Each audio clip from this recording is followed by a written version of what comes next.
I'll go for our group. Um, I think we were talking about like,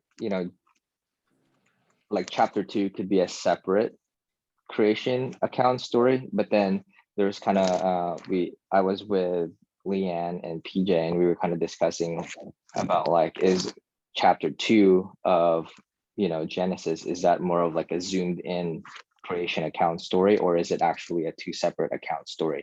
So we were kind of like trying to, because I think there's like, they haven't thought about it as a separate, we haven't taught, some people haven't thought about it as like a separate creation story. So it's like, oh, to think about it from that perspective, it's like, oh, that's different. And I think there was one other one. Was there another one that you guys said those a separate, might be a separate creation account in scriptures? Or was that I think there is, I think even like in Job, he recalls the creation account a little bit. I think there might be a psalm or two that talks about creation, but I don't know them off the top of my head well enough to point right to them, Yeah, that one is interesting. That psalm, like you said, Genesis 2 is there, and it's kind of from a little different perspective. It uses, instead of just Elohim, it refers to him as Yahweh Elohim, which is, I guess, the first instance of that word, Yahweh. And but that Psalm 1, I think you guys talked about it also while I was gone a little bit, about how it's similar to the Mesopotamian creation accounts, like the Babylonians and those kind of creation accounts, that it really shows you how many cultural influences the Bible actually had. That it's not this, the Bible isn't this monolithic entity that just reflects one nationality's point of view, but there's this, I think it's Psalm 74, presents it in a different way. And so actually, I wanted to read Psalm 74 in case there's people that don't know what we're talking about. Just listen to this creation account and its similarities and its differences, with creation, with Genesis 1. So this is Psalm 74 and verse 12 to 20. It says, "Yet God is my king of old, workers of rescues in the midst of the earth, worker of rescues in the midst of the earth. You shattered the sea god with your strength. You smashed the monsters' heads on the waters. You crushed the Leviathan's heads. You gave him as food to the desert folk. You split open a channel for spring.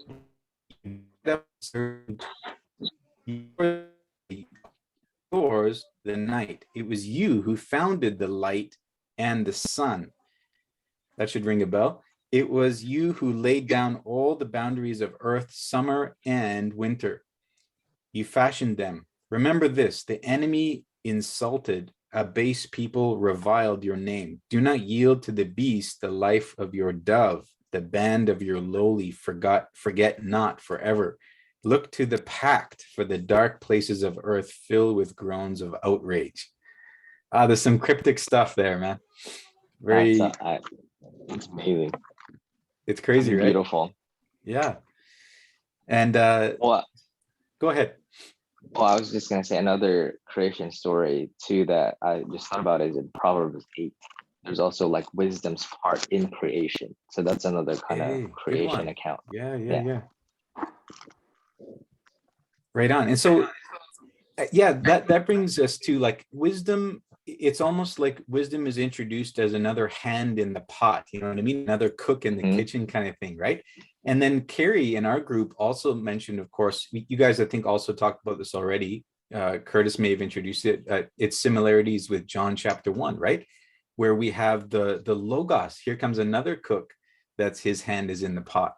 And of course, there's lots of discussion that can be had about how those blend together, you know, the identities of those. But it shows you just how many facets of God, you know, that our Trinitarian view of God is several members in one, is involved in creation. That it wasn't just a one-man show, because you can't talk about God as anthropomorphic, like a man, he is so multifaceted. He is the ground and source of all being. I think Thomas talked about that a little bit. And so, yeah, it's wonderful to see as the Bible progresses, as people through the ages get more and more insight, they start adding characters to the creation story. I think that's really cool. There's also another poetic retelling in Psalm 104. Oh, okay. Is it short? Can you read it? It's not very short. I can read the start of it. Go finish the rest. But bless the Lord, O my soul. O Lord, my God, you are very great.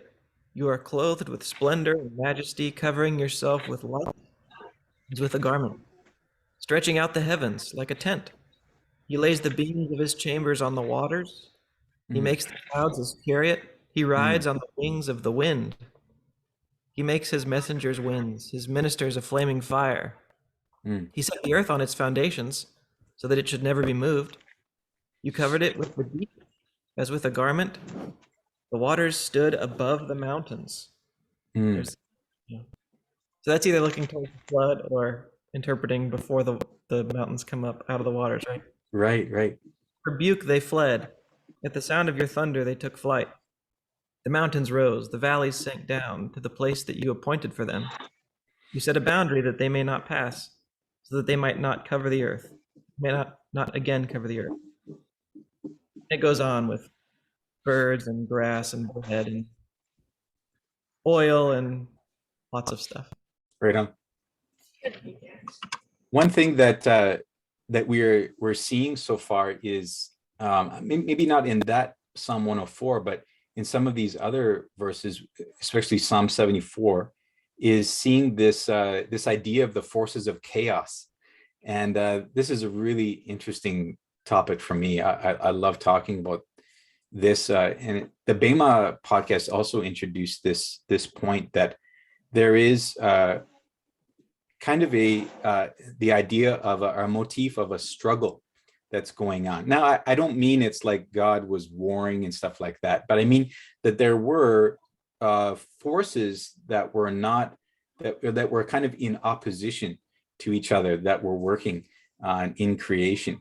And again, I don't want to, it's not really, of course, like the Mesopotamian accounts where there really was a big fight in the heavens and there was like enemies and stuff, but it was more, well, we'll get into it. So when it talks about chaos in the Bible, it's tohu wabohu. And this is kind of one of the questions I added on at the end was, what is this idea of the earth is formless and void, or in my translation, welter and waste.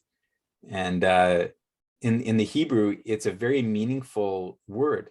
This word is the same kind of word that a person who is in an abyss would describe his environment. You know what I'm saying? Someone who late at night, in the wee hours of the morning, might look up in the night sky and regard it as tohu wabohu, chaos, or this formlessness, this void. Someone who is in a dry, trackless desert. Like one time I went to the Taklamakan Desert, which is in northwest China.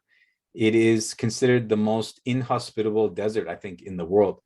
It is like the surface of the moon. It's just incredibly lifeless. Like, at least if you go to the Sahara, or especially if you go to the Southwest US, like that's not really desert, you know what I'm saying? Like, especially when it rains, there's stuff happening. There's still beauty, you know. Oh, it's incredibly Those parts, beautiful. yeah. The cactuses and the owls and the flowers and everything. But there are deserts in this world that are just complete wastelands. Like the Bible talks about this tohu wabohu in the Old Testament when prophets are decreeing the destruction of a city. You guys read about this? Like Jerusalem will become like tohu wabohu. It means like even it'll become a haunt for jackals. You guys remember that language? You know, a place where only the hyena will live and stuff like that, and vultures and so on. It's just, all of it is just pointing to this lifelessness. And I think, Curtis, you started talking about this, how the creation story, many of them are written with a very big purpose in mind. And if I can say this, chaos, tohu wabohu, this formless is void, is the antecedent of that, is the opposite of that, where it's the complete lack of meaning, the complete lack of purpose, this emptiness. People tend to regard Genesis as a science textbook. We talked about this a little bit, but that's a mistake, because then you start seeing formless and void as the lack of atoms and molecules, and the lack of matter, the lack of physical substance. You know what I mean? Interesting. But yeah, as we talked about, Carrie, in our group, the Bible doesn't really care about experimental lab reports and physical cosmology and things like that. It doesn't even, that's not why it was written. Why? It's simply because they didn't have that knowledge back then. And Now, the another question discussion we can have is how it actually does coincidentally dovetail with scientific knowledge, but we'll leave that, I think, for another time, because the Bible is greater than the sum of its parts, let me tell you. Yeah. But in terms of finding meaning and purpose in chapter 1, the point of tohu wabohu is to show that there was a opposing force in the beginning that was not like a personified or like a person or anything, but it was just something that needed to be overcome in order for creation to even begin. And so that's tohu wabohu. It's this idea that it's of meaninglessness. So too, go ahead. with the blessing language that comes up, it's be fruitful and multiply and fill. Right? And tohu vavohu is empty and lifeless. So it's the opposite. So you can say it's, it's starting from not like a cursed state, as if there is, not as if curse is some sort of like you're saying, force of agency or something. It's just the lack of life. Right. Yeah. And I love that you said that, because I want us to remember this word lack. This word, there's another word that I can't remember right now, but it's the same meaning. But just remember that word lack, because when we start talking about the problem of evil, that is, how can a good and loving God preside over a world that is so full of evil and suffering, I think this point is going to come back in with a lot of force. So keep that in mind. But when Colin, go ahead. I also, when you read that Hebrew text and I compared it with NIV, I was highlighted by you used the word conquer. That man should conquer, and instead of subdue. So conquer is much stronger. And when you talk about opposing forces, I think, oh wow, yeah, we have a part to play in that too, to conquer. Yeah. So as Curtis said, if they have the first blessing is be fruitful and multiply, and if the word to create, the verb in Hebrew is, I don't know how to pronounce it, bara or something like that, bara, then what we have here is bara is used later in the Old Testament to describe something that is filled or fat.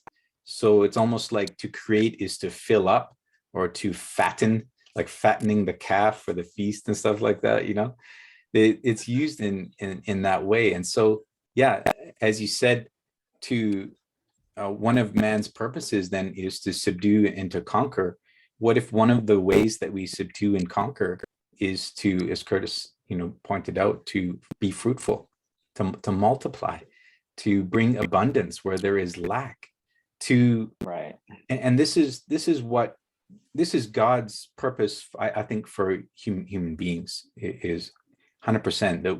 our gift, let's say, to the world is to not finish creating, but to co-create with God. You know what I'm saying? To keep this thing going. Well, and to your point, Colin, right? If when it says God created him in his own image, there's that invitation to actually represent God. And if God, created the heavens and the earth, and he uses the emptiness to fill something, he was teaching Adam to name the animals, to actually give purpose to the animals. Yep. And so I think part of like us multiplying and increasing and conquering that dominion is to actually create something purposefully, not just I think the bara, and like from studying it, from studying it is like more of like not existential materialistic purpose, but more of a functional purpose to things.